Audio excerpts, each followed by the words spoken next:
Alright, what is up guys? This is Matt from Top Tier coming at you with another video today. And it's finally here, I can't believe it, after 19 years, Metroid Dread is finally released. This game is one that I've been waiting for a while. I'm a huge Metroid fan, as you guys know if you've watched my other Metroid content. I have a Metroid tier list out that kind of has taken off, so thank you guys for that. But anyways, yeah, this game definitely lives up to the hype. If you haven't picked up Metroid Dread yet, go ahead and pick it up. It's fire. I mean, you have nothing to dread, don't worry. No, the game is really good. I've got to say, it's probably my favorite Metroid game as of now. Actually, no, I think it's probably neck and neck with Super, which is a huge compliment. So, I have a video coming out soon, game versus game. I'm doing Super versus Dread, so be on the lookout for that. That's coming out soon. Anyways, let's get into it here. Today, I'm taking a look at the bosses of Metroid Dread. As you can see, these guys are all lined up. We have the tiers here, of course. We have at the top, we got top tier, all the way down to D tier. None of them are really trash, so there's no F tier or trash tier in this one. All of them are pretty decent. This game has some good bosses, so yeah, without further ado, let's go ahead and get into it. I'm just going to go ahead and do this in the order they have here. And so we're going to kick things off with Corpus. And Corpus, this guy right here, I think this is the first boss you fight in the game. Or, you know, maybe the second. I think the first one you fight is the Emmy. But anyways, I'm going to go ahead and give him a B tier. And the reason I'm giving a B tier is because he's an intro boss. He sets the tone for the game, and he does a damn good job at that. And trust me, this boss will kick your ass. A lot of people complain of Metroid Dread's difficulty, and I could see why. Like, this boss kicked my ass. Even though I play a lot of Metroid, this boss still kicked my ass. Like, it took me like 3 or 4 tries to beat it, which is pretty good for me. But anyways, this is one hell of a badass boss, and it definitely sets the tone for the rest of the game. He has some pretty cool abilities. I think he can turn invisible and all that. And yeah, there's a pretty kick-ass cutscene at the end where Samus jumps through his tail and he smacks into a stone pillar and it falls on him and he dies. But yeah, anyways, Corpus is getting the B tier on this list. Okay, next up we have Draghia. Draghia is the water boss. He's the boss of Draghia, which is kind of like the water level in the game, and it's actually my favorite area in the game. I think it's the most atmospheric. It's got good music, everything I like about it. I mean, I love the top part where it's raining, the bottom part where it's just kind of like the abyss and there's all the squid, you know, floating around behind you.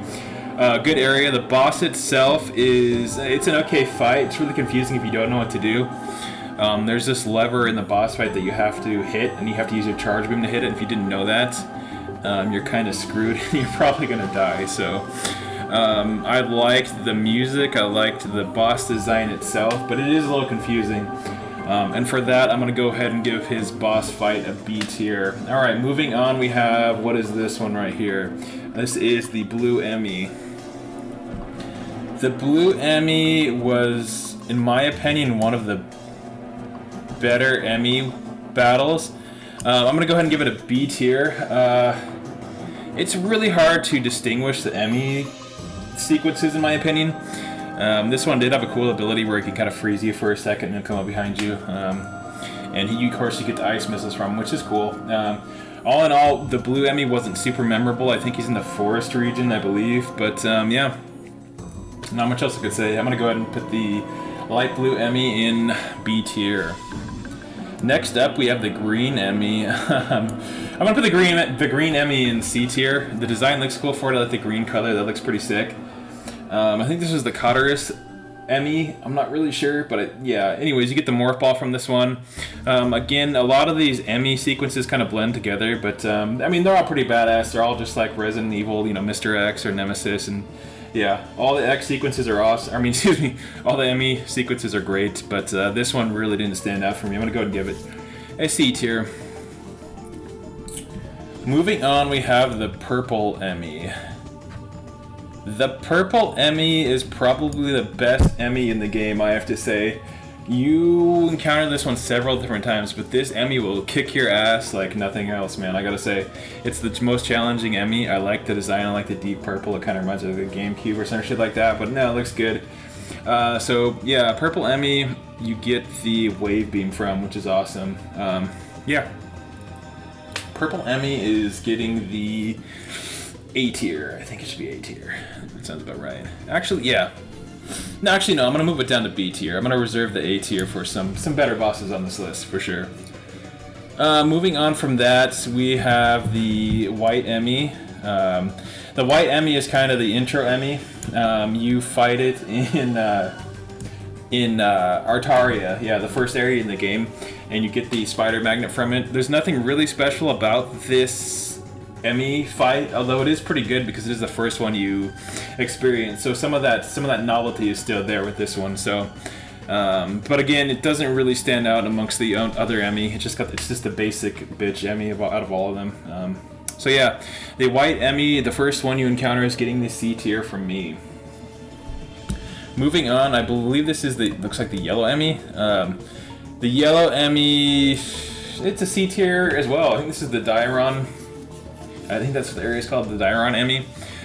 This one is getting the C tier. Like this one, there's nothing really special about it. It's just, it's way faster than the other Emmys, I could say that. But apart from that, it's really not super memorable. You get the speed booster from this one. Cool ability. It's pretty fun getting it and then just blasting out of that area. But yeah, the Yellow Emmy, nothing super special. It's getting the C tier from me. Oh, this boss, the giant bug guy. I think it's called Elone or something. I don't really know. Starts with an E. This boss is not great, but it is better than another one on this list that's similar. I'm going to go ahead and give it the B tier. This is a very difficult boss for some people. There is a way you can kind of cheese it if you stay in the corner. You can avoid a lot of its attacks. But I didn't find this one too difficult. It goes down pretty easy. It's kind of a glass cannon. This is the boss of Ferenia. Yeah, it's an okay boss. Nothing special about it. I'm gonna go ahead and give it the B tier. Probably. I think that's probably where it ranks on this list. I mean, it can be a fun fight. Don't get me wrong. It was fairly enjoyable. So I'm gonna go ahead and give this boss a B tier. Now, excuse me. I don't know the name of this boss, but it's this one right here. It's the boss in the forest area. Yeah, I'm gonna give this one a C. I wasn't very fond of this boss. It has two phases before, you know, it just morphs, it keeps morphing, and then it finally transforms into this ultimate enemy that we see before us. But this boss is not super exciting. It does have like this kind of bullet hell thing that it shoots out at you and explodes. But yeah, I don't know. The design is just an upgraded design of one of the other creatures, so it's nothing special. Out of all the main area bosses, this was probably the worst. So I'm gonna go ahead. I don't have much more to say about it. But if you played this boss, you know. So I'm gonna go ahead and give it a C tier.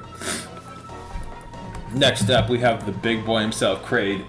You know Kraid's getting the top tier. Kraid is my man. I fuck with Kraid. Like Kraid was cool back in Super Metroid. The only issue I had with the Super Metroid fight is that he went down way too easy. Same with the Zero Mission one. That wasn't much of an upgrade, but the one in Dread, man, this is the real deal. This is the best Kraid fight in the series, hands down. And probably the best fight in the game, I would have to say. There's a really cool section where you sequence break and you there's like an alternative cutscene for his death. It's just awesome. Kraid is just awesome all around. I'm glad they put Kraid in this game and not Ridley. The fight is amazing. So yeah, Kraid is getting the S tier for me, along with one other, but I won't spoil it. But yeah, Kraid, definitely an S tier fight. Alright. Moving on, we have the Chozo Soldier. The Chozo Soldier is I'm gonna give the Chozo Soldier a C tier in this list. You fight the Chozo Soldier many times throughout the game. It's reused a lot. There's nothing really special about this fight, and that's why it's going in the C tier. But for this fight, though, you can... Once you recognize his pattern, he goes down easy like nothing, you know, so it's hardly a threat. But yeah, Chozo Soldier, it's a cool concept, but just not well executed. It's just kind of an easy, in the way boss fight. So Chozo Soldier gets the C tier for me. Moving on, we have Beak Daddy himself, Ravenbeak, the main man of the hour, and he's fairly high up on the list for me. I'm going to go ahead and give him an A tier, and I have one complaint with this fight. It's in the end sequence. I mean, this video is already spoilery, but one more spoiler. At the end, after you defeat his first phase, there's another phase with Kraid X where he like fuses with Kraid. It's really crazy. The problem I had with that is that he goes down in like one shot and he puts up like no fight at all. And that was very disappointing. I would have liked the fight to have been more. I wanted to use the Metroid suit at the end to its full effect, and that was kind of disappointing. But I gotta say, the actual fight itself, when you fight him on top of the airship, is pretty damn good.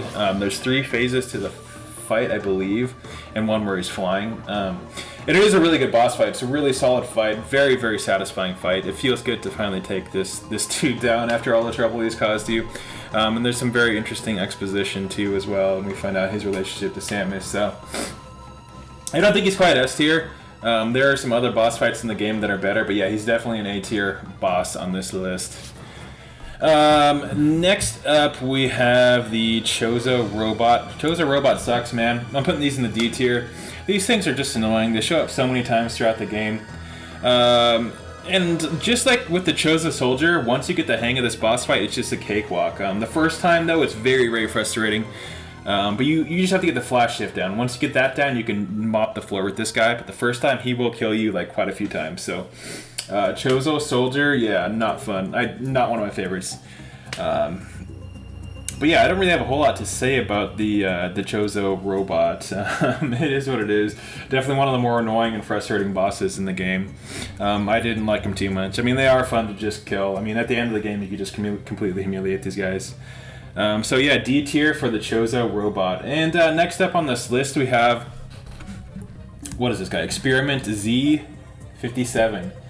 This is one hell of a boss. He's getting he's getting the top tier for me, S tier. Experiment Z57 gets the S tier. This is one of the coolest fights in the game, hands down. This guy is so badass, and he's just a hulking monstrosity, dude. This thing is intimidating as hell. His roar sounds like a mix between Ridley X and Crocomire, and he's just absolutely terrifying, man. This fight is intense. I would be scared shitless if I saw this thing in real life. This thing is intimidating, and the background is pretty cool. The whole thing behind it where he's stopping that power generator is just awesome. Really, really, really cool cutscene in this game when you get the melee counter. Really cool death scene as well. This is probably, yeah, along with Kraid, these are the 2 best boss fights in the game. And I think they're well deserving of the S tier. He's also got that really cool Flappy Bird section I should add in there, which is pretty neat and satisfying as well to kind of dodge through those beams. But yeah, this is one hell of a boss fight. If you haven't gotten to it yet, yeah, you're in for a treat because it's awesome. This game has some of the best bosses out of the whole series. Between these 3 up here, and even Corpus is okay, but yeah, definitely Kraid and Experiment Z57 are the best bosses, I think. But anyways, yeah, this has been my tier list for the Metroid Dread bosses. Let me know what you guys think in the comment section below, and let me know what your favorite bosses in Metroid Dread are, and how much trouble you had with them. I know some of these kicked my ass quite a few times. So but anyways, yeah, if you like this kind of content, if you want more tier lists, be sure to drop a like and consider subscribing. And also, if you think about it, consider supporting me on Patreon for $1 a month. I would greatly appreciate that. That helps me put out more content and buy more things that I need for the channel. So anyways, guys, thank you so much for watching. Until next time, this is Matt from Top Tier signing out. Peace.